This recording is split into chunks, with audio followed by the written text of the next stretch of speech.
ప్రపంచ కుబేరుడు Elon Musk world first ట్రిలియనియర్ గా రికార్డుకి ఎక్కాడు. స్పేస్ ఎక్స్ షేర్లు రాకెట్ వేగంతో దూసుకెళ్లి ఆయన్ను ట్రిలియనియర్ ను చేసేశాయి. ఇదో హిస్టారికల్ మైల్ స్టోన్. ఇదే సమయంలో మస్క్ సృష్టించిన చరిత్రను కొందరు చరిత్రకారులు లైట్ తీసుకుంటున్నారు. ఆయన్ను మించిన ట్రిలియనియర్లు మన చరిత్రలో ఉన్నాయని హిస్టరీని తిరగేసి చెబుతున్నారు. మస్క్ ను తలదన్నే సంపద అప్పట్లోనే వాళ్ళ దగ్గరుండేదని లెక్కలు తీస్తున్నారు. ఇంతకీ ఎవరు వాళ్ళు?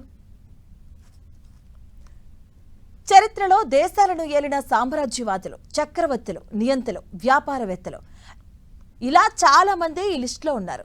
వాళ్ళు ఆక్రమించిన భూములు, వేసిన ట్యాక్సులు, పొలిటికల్ పవర్, ప్రజల మధ్య చేసిన వాణిజ్యం, ఇలా కొందరు మస్క్ కంటే గొప్ప వాళ్ళనేది చరిత్రకారుడు చెప్పే మాట. క్యాథరిన్ ది గ్రేట్ రష్యాను 1729 నుంచి 1796 మధ్యన సుదీర్ఘకాలం ఏలిన మహారాణి ఈమె. అప్పట్లోనే ఆమె సంపద రష్యా ఎకానమీలో 5% ఉండేది. దాని విలువ $1.5 ట్రిలియన్ గా లెక్క కట్టారు.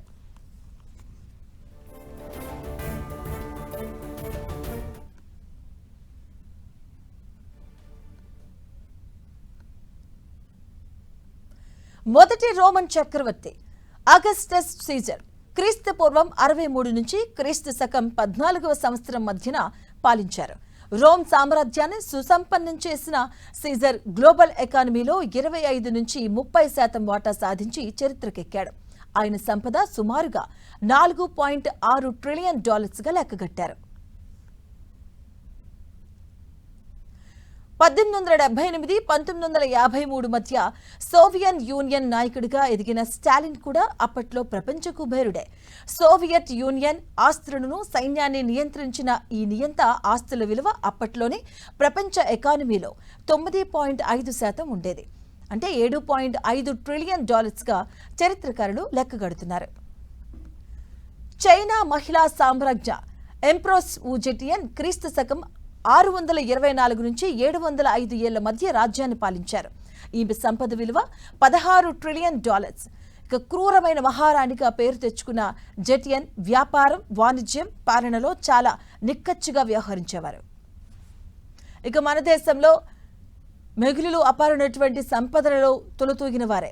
ఇక మొఘల్ చక్రవర్తి అక్బర్ 1542-1605 మధ్య చక్రవర్తిగా ఆధునిక భారతదేశ చరిత్రలో పాలించారు.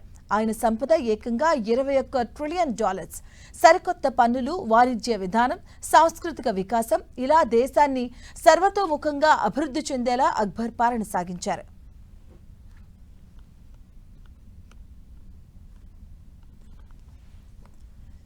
మంగోలియా సామ్రాజ్య వ్యవస్థాపకుడు, గ్రేట్ వారియర్ గా చక్రవర్తిగా పేరుగాంచిన చెంజిన్ ఖాన్ సంపద $120 ట్రిలియన్. 1662-1227 మధ్య ఈయన రాజ్యపాలన సాగింది. హిస్టరీలో మరే చక్రవర్తి ఎంతటి ఘనత సాధించలేదు.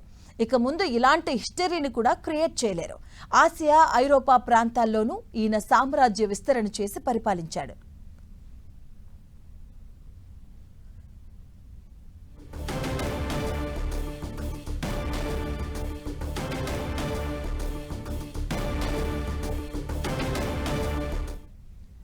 చైనాలోనే మరో చక్రవర్తి షెన్ జోంగ్ క్రీస్తు శకం 1048 నుంచి 1085 సంవత్సరాల్లో సాంగ్ సామ్రాజ్యాన్ని పరిపాలించారు.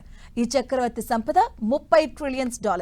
ఇక మన్సా మూసా ఇతను కూడా 1280 నుంచి 1337 మధ్య ఆఫ్రికాలోని మాలి రాజ్యాన్ని పాలించిన చక్రవర్తి. మాలి బంగారు ఉత్పత్తికి పేరుగాంచింది. అలా మూసా సంపద భారీగా పెరిగింది.